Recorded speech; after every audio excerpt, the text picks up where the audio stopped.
لو انت لما بتشوف بنت بتقعد تقول هي دي، انا لقيتها، انا بحبها، انا مجنون بيها، انا بعشقها، انا خلاص هموت عليها، لو ده بيحصل لك اعرف ان اللي جواك ده شهوة مش حب.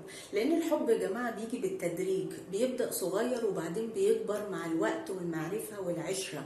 لكن اللي بيبدأ فجأة كده وبيبدأ من اقل حاجة وتصرفات جنونية وحب من اول نظرة، فاعرف ان ده شهوة مش حب. تاني فرق بين الحب والشهوة ان في حالة الحب ده بيبقى في النور، بيبقى كل الناس عارفة، بتبقى حريص ان انت تعرف الناس كلها ان انت بتحب البنت دي. لكن في حالة الشهوة دي بتبقى في الضلمة، بتبقى علاقة سرية، ممكن تقعد سنين في السر وانت مش عايز اصلا تعرف حد، ولا حريص ان اهلك يعرفوا مثلا ان انت مرتبط بالبنت دي، لان انت كل اللي جواك ناحيتها شهوة. تالت فرق بينهم يا جماعة بين الحب والشهوة، هو ان في حالة الحب بتلاقي الراجل بيمدح عقلك، تفكيرك، دماغك.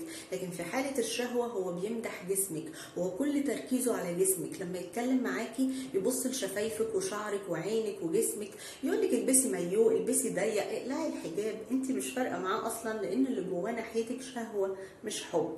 واخر فرق بين الحب والشهوة ان في حالة الحب بتلاقي الراجل واقف جنبك في تعبك، بيساندك، بيستحملك لما تكوني تعبانة.